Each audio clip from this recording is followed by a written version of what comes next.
guy that currently runs this show. He's fucking awesome. He's really funny. I can't wait to see what he's going to say. I'm assuming they're jokes. And not like sad things. So guys, can we start a round of applause for Mr. Bill Metzger? Let's go. Come on.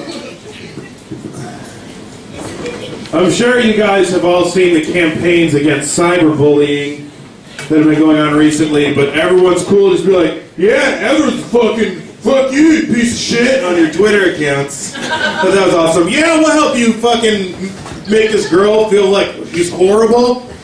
Hey, if you can call her fat, please do that. Hashtag fat ass.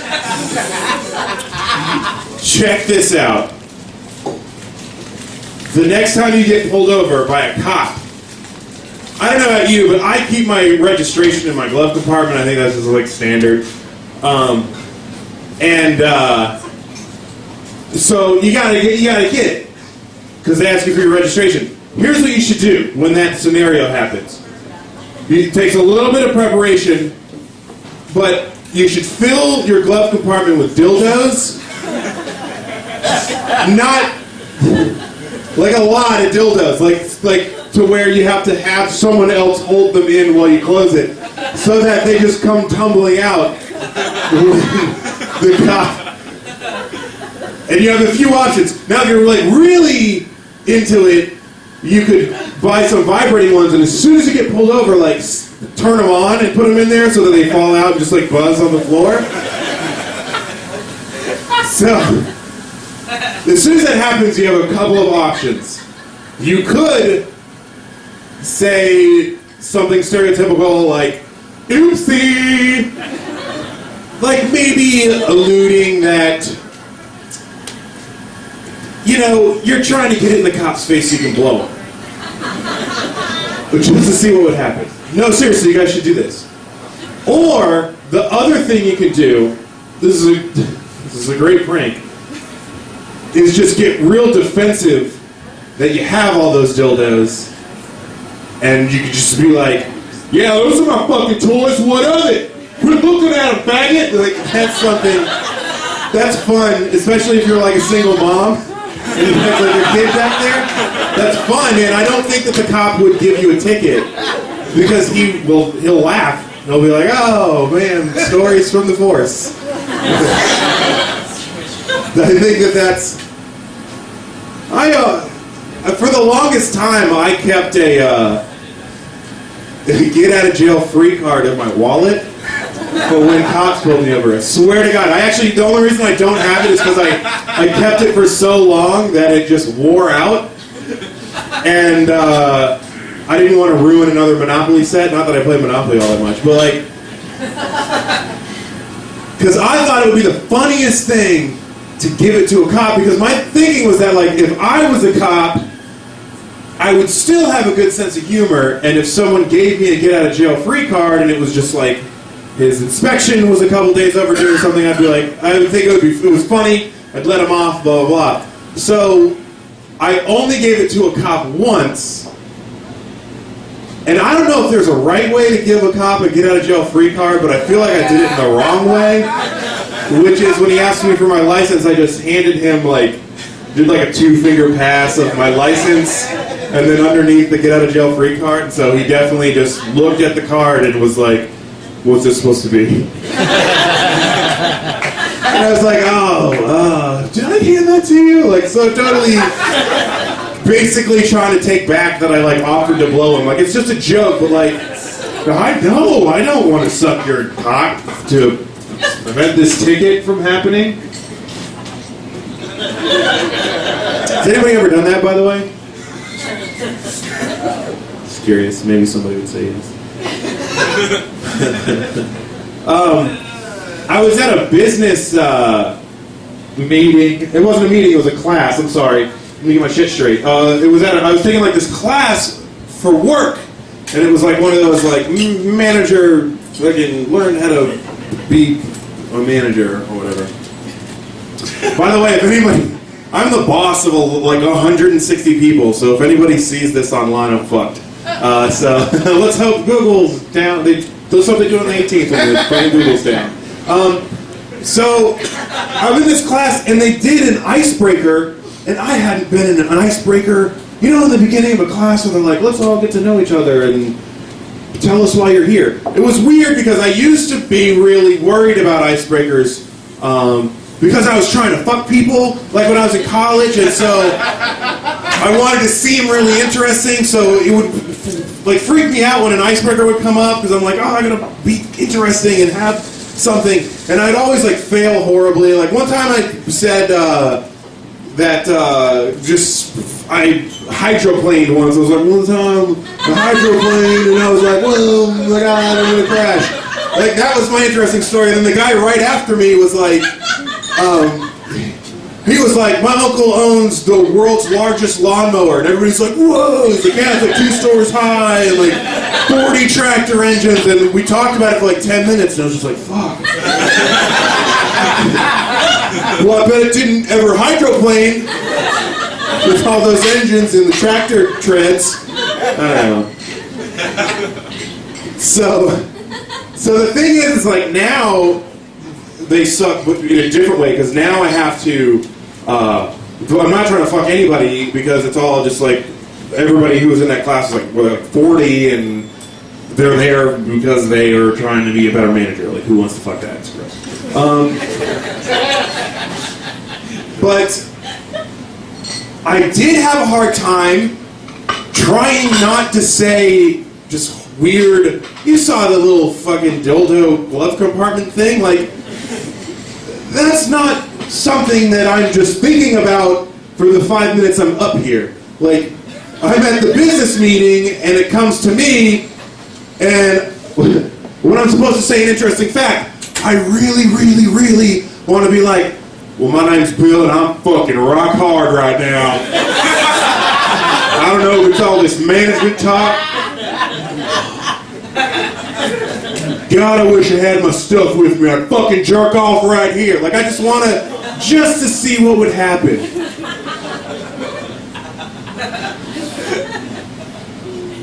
Does anybody else feel that way, like, just in public, where you're just like, what would happen if I just, like, Sean, where's Sean? Like, I've never thought this before, but has anyone else have the thoughts where you're just like, what would happen if I just fucking punch that dude right in the face? Does anyone ever have those thoughts? Yeah. Thanks, not you specifically. Yeah, I know, right? It's fucked up. Like, what if you fucking... this is fucking weird. I don't know why I'm even talking about this, but like... What if you fucking... like, tried to make out with a biker? Like, what would happen? You know what I mean? Like, would it turn him, or would, like... would he be like, no one's ever reached out to me before? Or, like, would he just punch you? Like, I think he'd punch you, but what if he was like, oh, no. How did you know?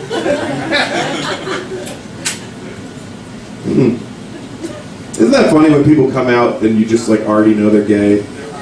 And it's, like, not a big deal. But you have to pretend like it's a big deal. It's fucking stupid. They're like, I have something to tell you. I'm homosexual. You're just like, yeah, I know. What do you want? We're at Taco Bell. Like, it's great. It's never the best time.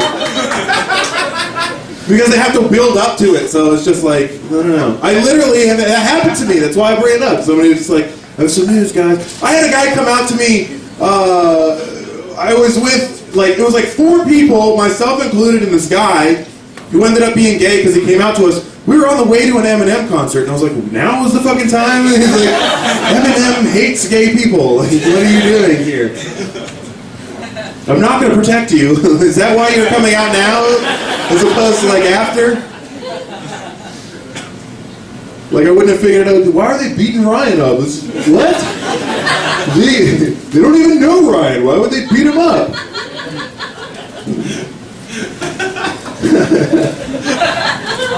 Oh, man. I want to do, like, one more thing, but I can't remember what it was. I'll leave it up to you guys. Let's talk about the movie Lincoln, because I wasn't in Lincoln, but they called me and I did a thing, and I could tell you all about it, but basically I went and hung out on the set of Lincoln, and Just like watch Spielberg fucking direct Daniel Day-Lewis, and I got paid $124. It was fucking sweet.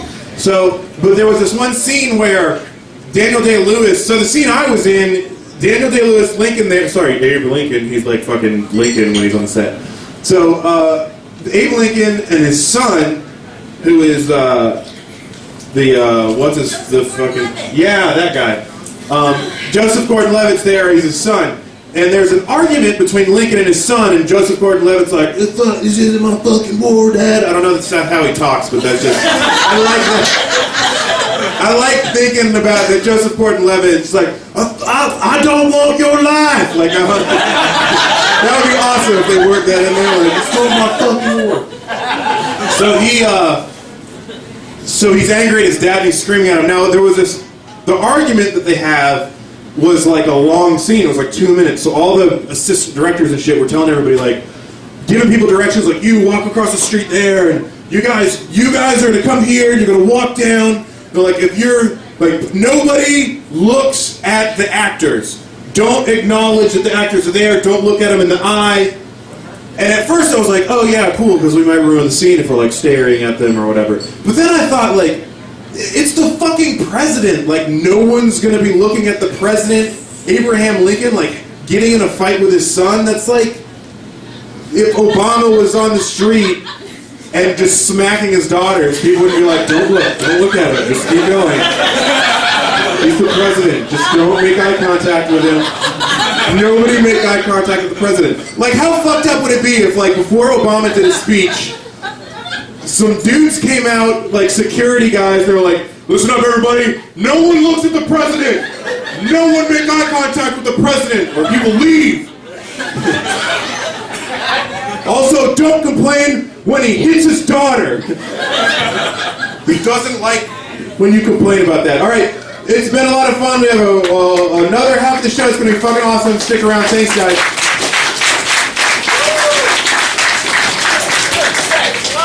That was fantastic.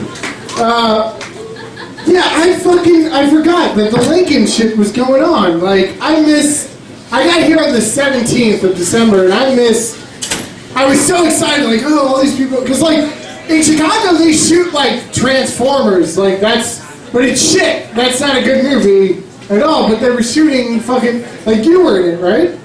I saw it. Fucking, yeah, my friend was like an extra, and he got paid every day, and then he just like took the money and went to Jamaica. And like my mother works at MCV, and like she kept telling me, she was like, oh my god, I saw Daniel Day-Lewis. Like she told me this like 6 or 7 times, and I was like I think she thinks everybody with a beard is Daniel Day-Lewis. Like she doesn't know the difference between people that aren't Daniel Day-Lewis and that are. Like she thinks everybody with a beard is Daniel Day-Lewis in some way. And they are, guys, in their hearts. Moment of silence. Okay. Did I forget the person coming up next? No, I got it. We're still doing good, and you're doing good, and they're doing crossword puzzles.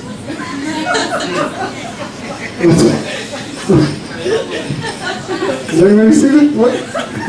What's going on? They have fucking lights. They have like little lights that they bring. Are you doing the New York Times or what? Does anybody see this? There are 2 people in the corner of the bar at 11 o'clock at night during the comedy show doing crossword puzzles with lights that they've brought. They brought lights to do the crossword puzzle. What? I mean, I assume you're very good at crossword puzzles, otherwise, why would you have a light? What's going on? Are you going on stage? You're just doing a crossword puzzle. Do you guys like comedy? What? Yes, you like comedy and you like crossword puzzles. Together. Do you only do crossword puzzles at comedy shows? Is that like we can't do a crossword puzzle unless people are telling big jokes? It just doesn't work. Okay, alright. Those are cool lights, is it?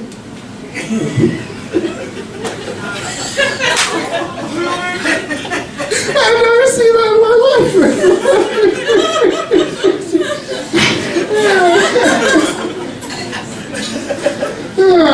Wait, are you stuck on one? You're not stuck. You guys, they have lights. They're very good. They're not stuck on anything. Are you kidding? We have lights. You're geniuses. Oh, look at this fucking guy.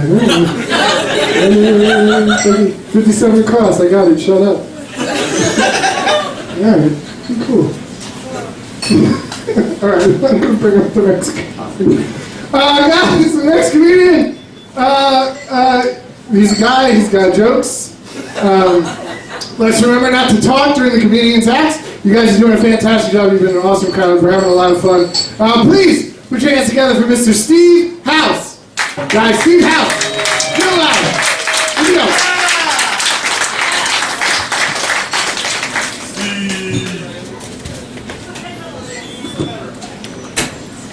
Yeah, they clearly doing crossword puzzles. It's because this is like they're listening to the television and doing crossword puzzles, you know, old people style. It's just like Wheel of Fortune with dick jokes. That's what this is.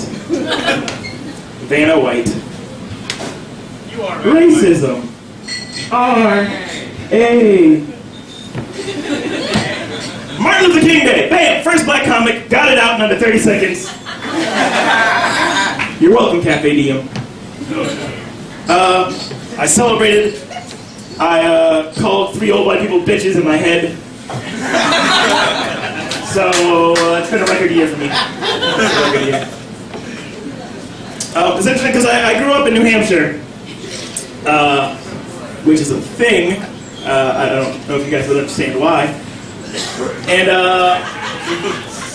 it was just like, because like growing up, there was field day. And I always wondered, was there a field day in the black schools? And I guess in Virginia, the field day would be totally different in a black school.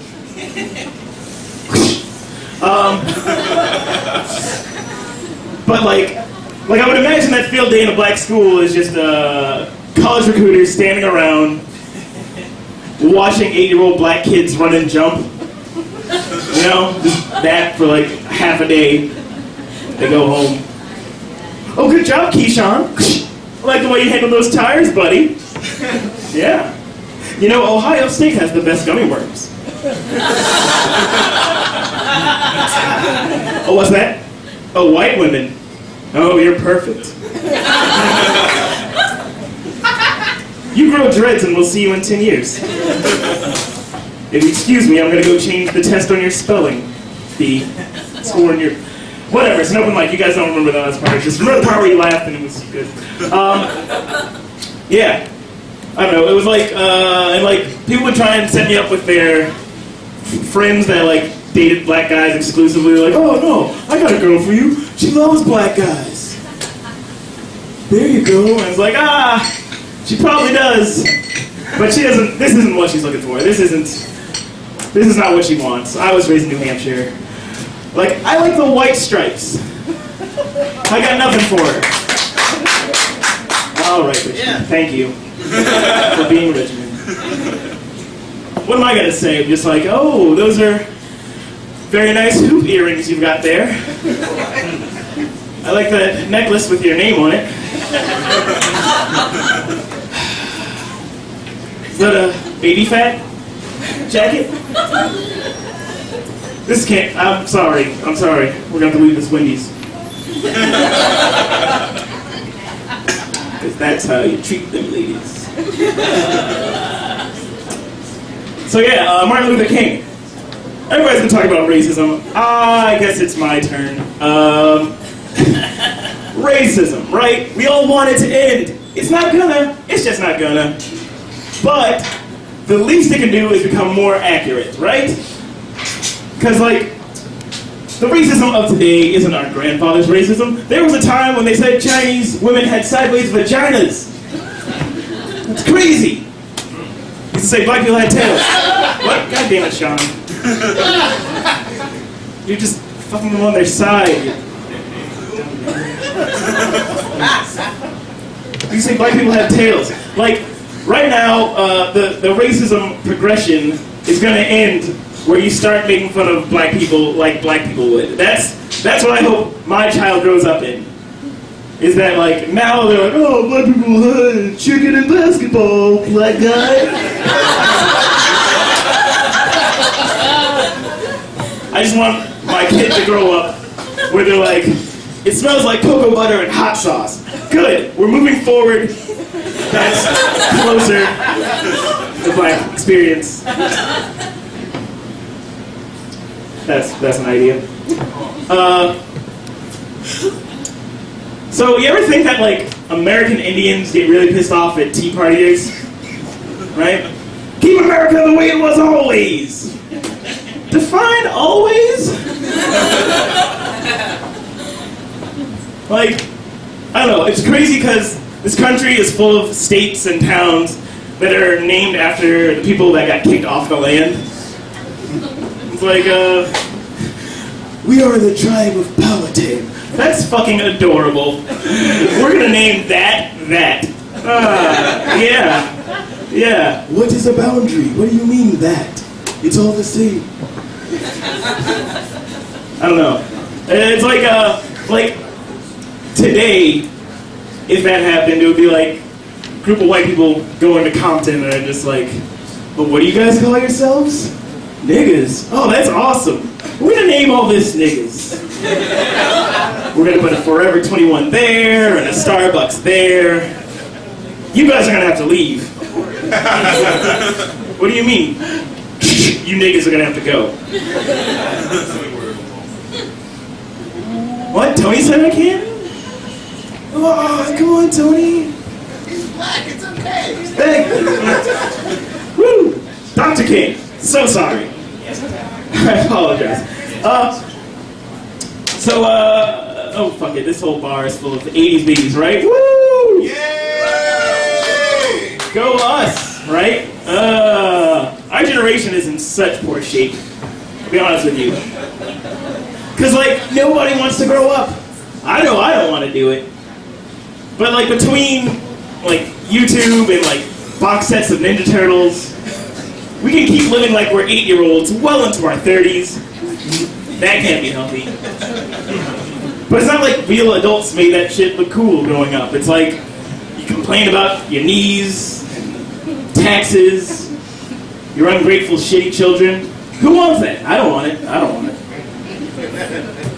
Like to me, getting older is just the countdown to your child thinking you're a fag. And I don't mean fag like gay, I mean fag like you watch baseball, care about timeshares or shit like that. You know, gay shit.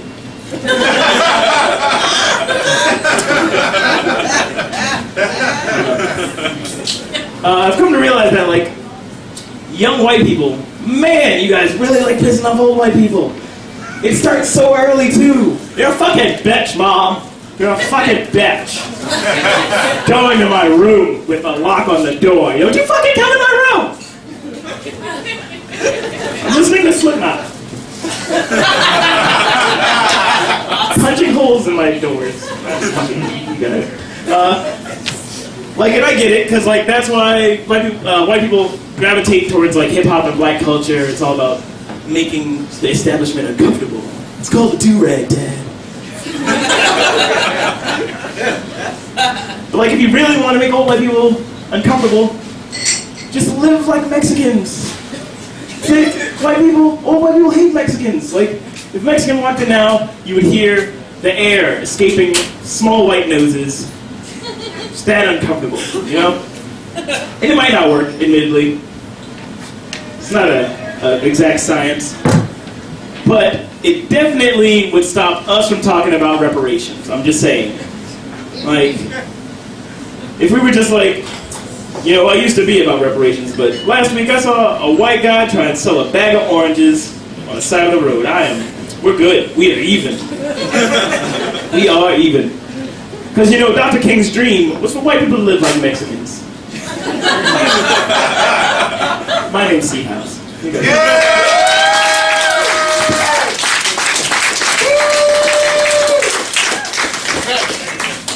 Much time for Steve.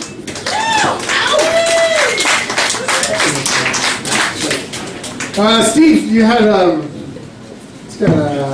Cookie Monster, and there was Oscar the Grouch, and he's talking about people doing gay shit, and he's got children. Take it easy there, Steve. The thing that's really funny is that on Netflix right now, Fraggle Rock is on Netflix, which I grew up.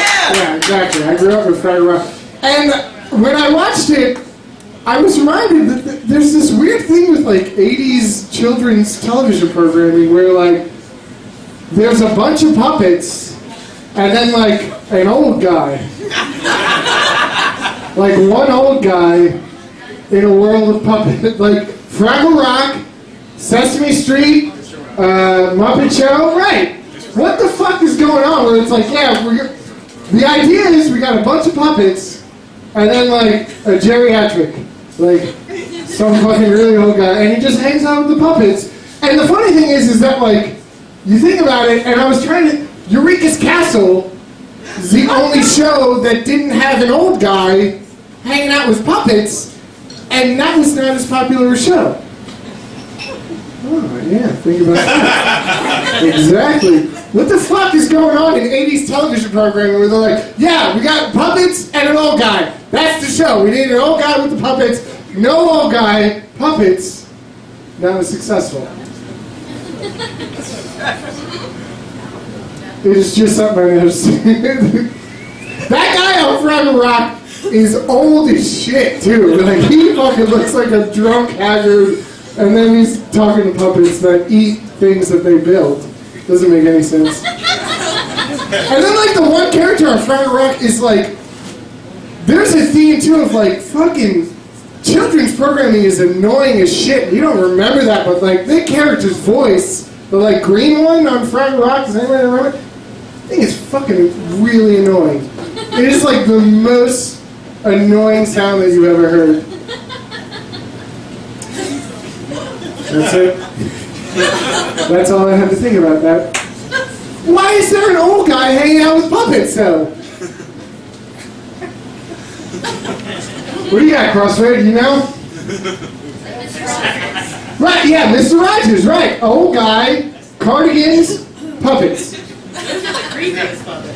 And yeah, they were just like hand puppets. At least there was like design with the other puppets. Fucking, that's like a sock and a button. And they're like, yeah, it's a puppet, shut up. Idiot. That's all I had to say about puppets and old men tonight. Maybe I'll make that a bit at a certain point. Guys, I'm really drunk. I'm sorry. I want to talk about Fraggle Rock just a little bit. And Eureka's Castle, like, who remembers Eureka's Castle? This table, right here. Way to go, Dickless. Guys, the next comedian coming to stage. I'm so fucking happy to see him. I'm very excited to see him tell jokes. He's one of the funniest people I've ever seen. Please put your hands together for David Marie-Garland.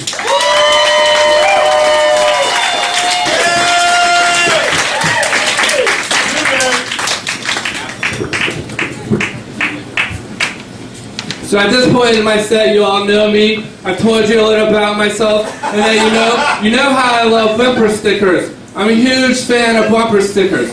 You know I love bumper stickers. I love bumper stickers so much. And the other day, I saw a really interesting bumper sticker, and I thought I would tell you about this bumper sticker. It was for the presidential candidate, Herman Cain, and it said, "Here comes a Herman Cain," which was a play on the word hurricane, that type of weather. Wasn't that really funny? And you know Herman Cain's plan, 999? If you turn it upside down, it's 666. What, is this the guy, the devil? I don't know. I'm not voting for him.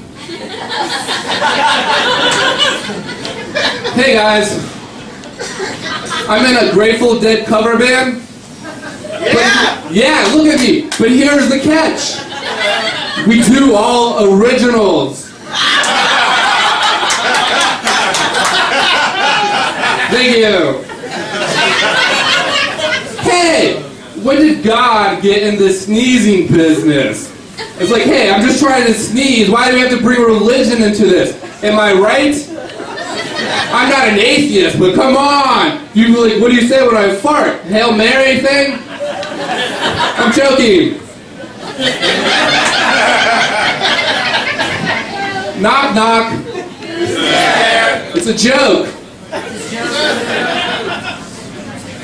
So I graduated from Sandwich recently. I mean college. And let me tell you, the job market is really rough. It's like a dog when it barks.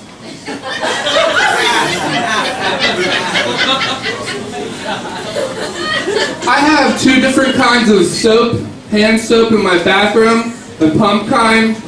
One of them is like basil and lime and some other ingredient. And another one is ginger and I think coconut. It's like, hey, what am I trying to do? Wash my hands or make some sort of Southeast Asian food dish? I don't know. I'm just trying to wash my hands, right? Because I just went to the bathroom. And now I want to shake hands with people and not be infected with my poo. Right?